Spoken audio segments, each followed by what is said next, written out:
trending updates, subscribe to Connect Gujarat, press the bell icon to never miss an exclusive from us. નમસ્કાર દર્શક મિત્રો, connect ગુજરાતમાં આપ સૌનું સ્વાગત છે. હું છું આપની સાથે મુશ્તાક. વિસ્તૃત સમાચાર પહેલા નજર કરીએ આજના મુખ્ય સમાચાર પર. જમ્મુ કાશ્મીરના બડગામમાં વાયુસેનાનું MiG-21 વિમાન થયું ક્રેશ. પાકિસ્તાની સેનાના લડાકુ વિમાને ભારતીય વાયુસેનાનું કર્યું ઉલ્લંઘન. પાકિસ્તાની વિમાનને સેનાએ કર્યું ધ્વસ્ત. જૂનાગઢમાં મિની કુંભ મેળાની શરૂઆત. રાજ્યપાલ OP કોહલી રહ્યા હાજર. ભરૂચમાં ખેડૂતોએ કલેક્ટર કચેરીનો કર્યો ઘેરાવ. વિવિધ માંગણી મુદ્દે દર્શાવ્યો વિરોધ. સરહદ પર તણાવ બાદ આંતરરાષ્ટ્રીય સરહદથી નજીક આવેલ દ્વારકાના જગત મંદિરની સુરક્ષામાં કરાયો વધારો. હવે સમાચાર વિસ્તારથી. સમાચાર શરૂ કરીએ પહેલા કનેક્ટ ગુજરાત આપ સૌ દેશવાસીઓને એક અપીલ કરી રહ્યું છે. સીમા પરના જે તણાવપૂર્ણ માહોલ સર્જાયો છે તેને લઈને દેશવાસીઓને ડરવાની કે ભયભીત થવાની જરૂર નથી. આપણો ભારત દેશ સુરક્ષિત હાથમાં છે અને સેના પોતાનું કર્તવ્ય નિભાવી રહી છે. ત્યારે ખોટી અફવાઓથી અને ખોટી વાતોથી આપ સૌએ સચેત રહી અને દેશના જવાનોનું અને દેશનું મનોબળ વધારવાની જરૂર છે. જય હિન્દ, વંદે માતરમ.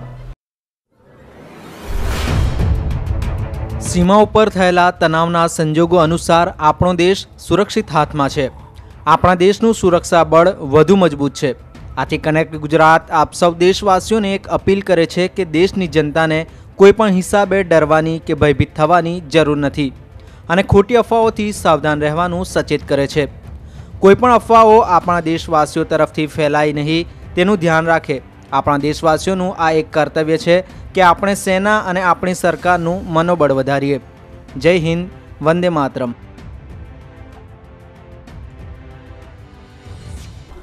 સૌપ્રથમ નજર કરીએ તો જમ્મુ કાશ્મીરના વડગામમાં વાયુસેનાનું MiG-21 લડાકુ વિમાન ક્રેશ થયું, જેમાં 2 પાયલોટના મોતની આશંકા સેવાઈ રહી છે. જમ્મુ કાશ્મીરના બડગામથી 7 કિલોમીટર દૂર ગારન ગામમાં ભારતીય સેનાનું એક MiG લડાકુ વિમાન ક્રેશ થઈ ગયું છે. ખેતરમાં વિમાન ક્રેશ થતાં આગ ભડકી ઉઠી હતી. અકસ્માત કઈ રીતે સર્જાયું તેનું કારણ અત્યાર સુધી જાણવા મળ્યું નથી. અકસ્માતમાં બંને પાયલોટના મૃત્યુની આશંકા છે. લડાકુ વિમાને શ્રીનગર એરબેઝથી ઉડાન ભરી હતી. ત્યાં હાજર પ્રત્યક્ષદર્શીઓનું કહેવું છે કે વિમાન ભારે ગતિથી નીચે આવી રહ્યું હતું અને વિમાન જેવું જમીન પર પછડાયું એ સાથે જોરદાર ધડાકા સાથે વિમાનમાં આગ લાગી ગઈ હતી. ઘટનાની જાણ બાદ પોલીસ, ફાયર ફાઇટરો અને ઉચ્ચ અધિકારીઓ ઘટના સ્થળે પહોંચી ગયા હતા. તો આ તરફ પાકિસ્તાને ભારતીય વાયુસેનાનું ઉલ્લંઘન કર્યું તે સાથે જ ભારતે જડબાતોડ જવાબ આપ્યો. ભારતીય વાયુસેનાએ પાકિસ્તાની લડાકુ F-16 વિમાનને તોડી પાડ્યું. હડબડાયેલા પાકિસ્તાને ભારતીય વાયુસેનાનું ઉલ્લંઘન કર્યું તે સાથે જ ભારતે નૌશેરાના લામવેલીમાં પાકિસ્તાની લડાકર વિમાનને તોડી પડાયું. હાલમાં પાકિસ્તાની પાયલોટની હાલતનો અંદાજો નથી. સવારથી જ રાજૌરી સેક્ટરના નૌશેરામાં પાકિસ્તાની લડાકુ વિમાનોની ઘૂસપેઠ ચાલુ હતી. શરૂઆતી જાણકારી મુજબ ભારતીય વાયુસેનાની જવાબી કાર્યવાહી બાદ પાકિસ્તાની વિમાન POKમાં પરત થઈ ગયા હતા. ખાસ વાત તો એ છે કે પાકિસ્તાને આમ કરી અમેરિકાની એ ચેતવણીને નજરઅંદાજ કરી છે, જેમાં અમેરિકી વિદેશ મંત્રીએ કહ્યું કે ભારતની બાલાકોટમાં કરાયેલ એર સ્ટ્રાઇકની કાર્યવાહીનો જવાબ આપવાનું પાકિસ્તાન વિચારે પણ નહીં. આવું કર્યા કે પાકિસ્તાન પોતાના અંદર પનપી રહેલા આતંકવાદી કેમ્પોને ખતમ કરવાની તૈયારી કરે. પાકિસ્તાની હરકતો જોઈને હાલ તો સંવેદનશીલ વિસ્તાર લેહ, જમ્મુ, શ્રીનગર અને પઠાનકોટ હવાઈ મથકોને હાઈ એલર્ટ કરી દેવામાં આવ્યા છે અને કેટલાય યાત્રી વિમાનોને ઉડાવવા માટે આગળની સૂચના મળે ત્યાં સુધી રોક લગાવાઈ છે. આ તરફ નજર કરીએ તો જૂનાગઢમાં રાજ્યપાલ OP કોહલીની ઉપસ્થિતિમાં ધ્વજારોહણ સાથે મિની કુંભ મેળાને ખુલ્લો મુકાયો. જૂનાગઢ ભવનાથ તળેટીમાં યોજાતા શિવરાત્રી મેળાને આ વર્ષે રાજ્ય સરકાર દ્વારા મહાશિવરાત્રી કુંભ મેળો જાહેર કરવામાં આવ્યો છે. ત્યારે આજે સવારે પરંપરાગત રીતે શ્રીફળ વિધિ અને સરકાર દ્વારા પૂજા કરવામાં આવી હતી અને ત્યારબાદ ધ્વજારોહણ વિધિ પૂર્ણ કરવામાં આવી હતી.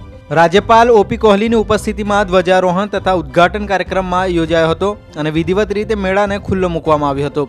સાધુ સંતોમાં અનેરો ઉત્સવનું વાતાવરણ પણ જોવા મળ્યું હતું. ધ્વજારોહણ સાથે આમ જનતા માટે પણ શિવ મહાકુંભ મેળો ખુલ્લો મૂકવામાં આવ્યો હતો.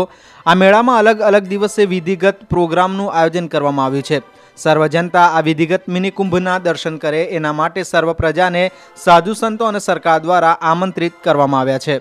ભરૂચમાં વિવિધ માંગણીઓને લઈને ખેડૂતોએ ભારે સૂત્રોચ્ચાર સાથે વિરોધ દર્શાવ્યો. કલેક્ટર કચેરીનો ઘેરાવ કરી ખેડૂતોએ ટ્રેક્ટર લઈને પહોંચ્યા. વાગરા સહિત જિલ્લાના ખેડૂતો પોતાની વિવિધ માંગોને લઈ કલેક્ટર કચેરીના ઘેરાવ કરવા પહોંચ્યા હતા. ખેડૂતો ટ્રેક્ટર ટ્રેલર લઈને જતા ટ્રાફિક જામના દ્રશ્યો સર્જાયા હતા. હજારો ખેડૂતો અર્ધશિયાળુ મગની ઓનલાઈન નોંધણી કરવાથી વંચિત રહેતા જગતનો તાત કરો યા મરોની સ્થિતિમાં આવી ગયો છે. ભરૂચ જિલ્લાના વાગરા અને આમોદમાં મગનું વાવેતર 6000થી વધુ હેક્ટરનું થવા પામ્યું હતું.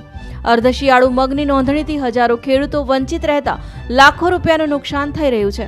જો ખેડૂતોની માંગ સરકાર સ્વીકારશે નહીં તો ખેડૂતોને ભારે આર્થિક નુકસાની વેઠવાનો વારો આવશે. અખિલ ભારતીય કિસાન સંઘના નેજા હેઠળ જગતના તાતે પોતાના પ્રાણ પ્રશ્નોને લઈ મુખ્યમંત્રી, કૃષિ મંત્રી, ધારાસભ્ય સહિત કલેક્ટરને લેખિત તેમજ મૌખિક રજૂઆતો કરી હતી. તેમ છતાં સરકારે કોઈ જ ધ્યાન ન આપતા વાગરા ખાતેથી ટ્રેક્ટર ટ્રેલર સહિત કલેક્ટર કચેરીનો ઘેરાવ કરવા વાગરાથી ભરૂચ તરફ કૂચ કરી હતી. सैकड़ों खेडूतों हमारी मांगे पूरी करो, देश के हम भंडार भरेंगे लेकिन कीमत पूरी लेंगे, हम अपना हक मांगते हैं नहीं किसी से भीख मांगते ना सूत्रों पोकारता ભરૂચ રવન ચોકડી ગણેશ ટાઉનશીપ ઉપર ઊભા રહી જતા વાતાવરણ ગરમાયું હતું. તરફ સરહદના તણાવને લઈને આંતરરાષ્ટ્રીય સરહદથી નજીક આવેલ દ્વારકાના જગત મંદિરની સુરક્ષામાં વધારો કરાયો. સઘન ચેકિંગ હાથ ધરવામાં આવ્યું. દ્વારકા જગત મંદિર અને દરિયાઈ વિસ્તારોમાં પોલીસે સુરક્ષામાં વધારો કર્યો. પુલવામા થયેલા આતંકી હુમલા બાદ દેવભૂમિ દ્વારકા જિલ્લામાં જિલ્લા પોલીસ વડા દ્વારા તમામ દરિયાઈ વિસ્તારોની પોલીસને સઘન સુરક્ષા ચેકિંગની હુકમ આપ્યા હતા. તેમજ હાઈ એલર્ટના પગલે સુરક્ષામાં વધારો કરવામાં આવ્યો. યાત્રાધામ દ્વારકા Z+ની કેટેગરી ધરાવતું જગત મંદિર અનેક વખત આતંકી હુમલા માટે હિટ લિસ્ટમાં આવેલ છે.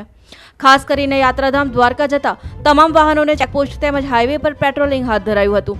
જેમાં દ્વારકા જગત મંદિરમાં પણ સુરક્ષાની દ્રષ્ટિએ અત્યંત મહત્વ ધરાવતું હોય તેથી દ્વારકામાં આવેલ મંદિરમાં પોલીસે ચુસ્ત પોલીસ બંદોબસ્ત ગોઠવાયો છે અને મંદિરમાં કોઈ ઘૂસણખોરી ન કરે અથવા તો પ્રયાસ કરવામાં આવે તો તેને રોકવા માટે પણ પોલીસ જવાન સજ્જ છે. યાત્રાધામ દ્વારકા તરફ આવતા તમામ વાહનોનું ચેકિંગ કરવામાં આવી રહ્યું છે અને બાદમાં જ તેઓ દ્વારકામાં પ્રવેશે છે. ત્યારે હાલ જે પડકારો સામે આવે છે તે હેતુથી પોલીસને ગોઠવાય છે. કોઈ પણ પ્રકારના સુરક્ષાને ધ્યાનમાં લઈને પડકાર આવે તો તેને પહોંચી વળવા પોલીસ સક્ષમ છે અને શંકાસ્પદ વાહન દ્વારકા મંદિર કે શહેરમાં ન પ્રવેશે તેવી તકેદારી રાઉન્ડ ધ ક્લોક પેટ્રોલિંગ કરી રાખવામાં આવે છે. તો આ સાથે આજ માટે બસ આટલું જ. નવા સમાચાર સાથે ફરી આવતીકાલે મળીશું. ત્યાં સુધી વધુ સમાચાર અને અવનવા અપડેટ માટે લોગિન કરો www.kanakgujarat.com. ત્યાં સુધી મને આપો રજા. નમસ્કાર.